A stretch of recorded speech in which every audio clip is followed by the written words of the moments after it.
नमस्कार। सोचिए एक ऐसी प्राचीन प्रार्थना के बारे में जो आपसे कुछ छोड़ने को नहीं बल्कि सब कुछ मांगने को कहती है। आज हम बात करने वाले हैं चमक्कम के बारे में। एक बहुत ही अनोखा स्तोत्र जो कहता है कि असली आध्यात्मिकता सब कुछ पा लेने में है, छोड़ने में नहीं। 347 347 ये सिर्फ एक नंबर नहीं है, ये उन चीज़ों की गिनती है, उन दुआओं की गिनती है जो एक ही प्राचीन हिंदू प्रार्थना चमकम में मांगी गई हैं। आप सोच सकते हैं ये एक तरह की डिवाइन विश लिस्ट है। इसमें दुनिया की हर छोटे बड़ी चीज़ से लेकर सबसे ऊंची आध्यात्मिक चीज़ें भी शामिल हैं। तो चलिए देखते हैं कि ये है क्या। तो आज की हमारी इस चर्चा में हम इस कमाल के स्तोत्र की एक एक परत को खोलेंगे। जैसे प्याज के छिलके उतारते हैं ना, बिल्कुल वैसे ही।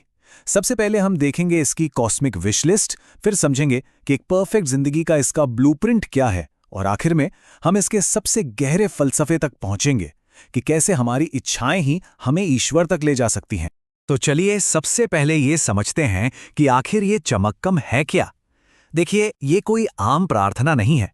इसे एक कॉस्मिक विश लिस्ट कहना ज्यादा सही होगा। एक ऐसी लिस्ट जिसमें वो चीजें भी मांगी गई हैं जिनके बारे में हम शायद सोचते भी नहीं। तो चमकम आता है कृष्ण यजुर्वेद से, और इसकी सबसे दिलचस्प बात पता है क्या है? इसके हर श्लोक में एक फ्रेज बार बार आता है, च में। च में का मतलब है और मेरे लिए। बस ये छोटा सा फ्रेज और मेरे लिए इस पूरी प्रार्थना को एक मामूली सी विनती से उठाकर एक जबरदस्त डिवाइन विश लिस्ट बना देता है। मतलब कुछ भी नहीं छोड़ा, सब कुछ मांगा गया है। अच्छा, तो अब सवाल ये है कि इस लिस्ट में मांगा क्या क्या गया है। और आपको जानकर हैरानी होगी कि इसकी शुरुआत किसी आध्यात्मिक ज्ञान या मोक्ष से नहीं होती। नहीं, इसकी शुरुआत होती है एक अच्छी, सफल और पूरी जिंदगी जीने के लिए जो भी जरूरी सामान है उससे। तो प्रार्थना शुरू होती है हमारे शरीर से। इसके पहले हिस्से यानी पहले अनुवाक में मांगा गया है तेज नजर यानी चक्षु, एक मजबूत शरीर यानी तनु, और एक लंबी, एक्टिव और सम्मान भरी जिंदगी जिसे आयु और जरा कहा गया है। मतलब एकदम साफ है।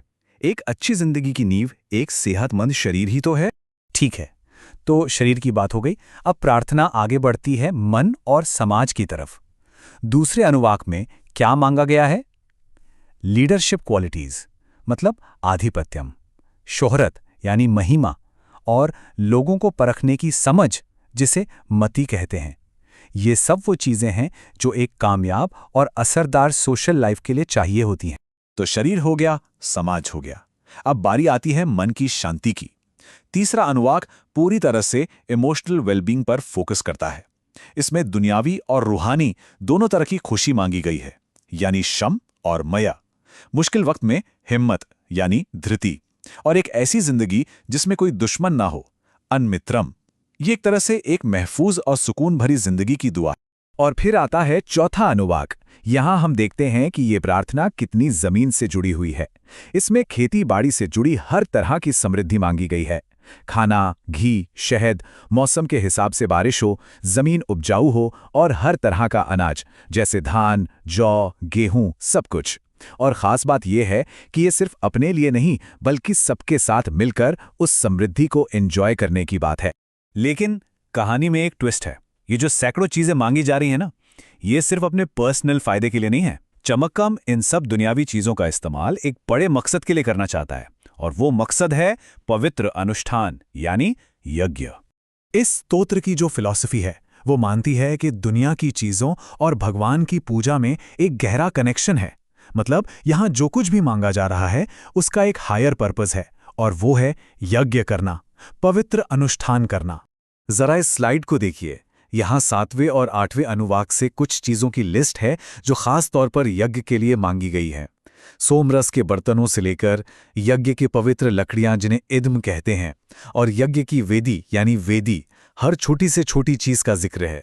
इससे पता चलता है कि यह स्तोत्र कितना प्रैक्टिकल और एक्शन ओरिएंटेड है। हर चीज का एक पवित्र काम। चलिए अब एक और परत खोलते हैं। यह है इन मंत्रों को बोलने का तरीका, जो कि बहुत ही सटीक और मुश्किल है। यहां पर सिर्फ क्या बोला जा रहा है ये जरूरी नहीं है, बल्कि कैसे बोला जा रहा है वो भी उतना ही जरूरी है। तो जो सबसे बेसिक तरीका है उसे कहते हैं संहिता पाठ। इसमें मंत्रों को सीधा सीधा एक सेंटेंस की तरह पढ़ दिया जाता है। ये समझ लीजिए कि ये बेसलाइन है जिसके ऊपर बाकी मुश्किल तरीके बने हैं। अब यहाँ से चीजें इंटरेस्टिंग और कॉम्प्लेक्स होती जाती हैं। पदपाठ में हर शब्द को अलग अलग करके बोलते हैं। फिर आता है क्रमपाठ।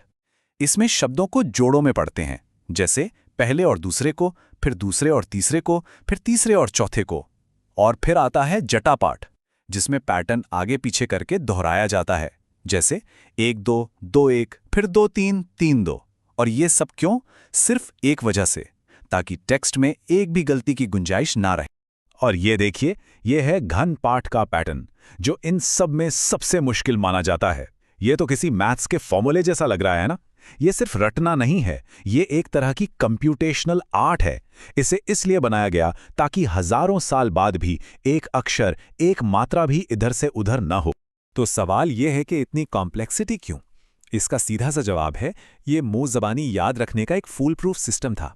एक ऐसा तरीका जिससे ये ज्ञान बिना किसी मिलावट के एक पीढ़ी से दूसरी पीढ़ी तक पहुंचता रहे। तो हमने विशलिस्ट देख ली, ये भी समझ लिया कि उन चीजों से यज्ञ करना है, और ये भी जान लिया कि उसे याद रखने का तरीका कितना मुश्किल है। अब इन सारे धागों को एक साथ जोड़ते हैं और इस स्तोत्र के सबसे गहरे फलसफे तक पहुंचते हैं। ये एक लाइन सब कुछ साफ कर देती है। चमकम की जड़ें दुनियावी इच्छाओं में है, लेकिन ये इच्छाएं ही आखिर में हमें दिव्य तक ले जाती हैं। मतलब बात कुछ छोड़ने की नहीं है, बल्कि हर चीज को हासिल करके उसे पूरा करने की है। और यहीं पर सबसे बड़ा फर्क नजर आता है। देखिए, ज्यादातर आध्यात्मिक रास्ते दुनिया को छोड़ने की, वैराग्य की बात करते हैं, लेकिन चमकम एक बिल्कुल अलग, एक तरह से कहें तो क्रांतिकारी आइडिया देता है।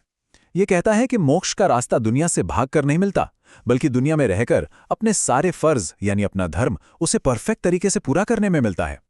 इस नजरिए से देखें तो एक अच्छी पूरी जिंदगी की इच्छा रखना खुद में एक दिव्य बात है। और आज की ये चर्चा हम इसी एक बड़े सवाल के साथ खत्म करते हैं।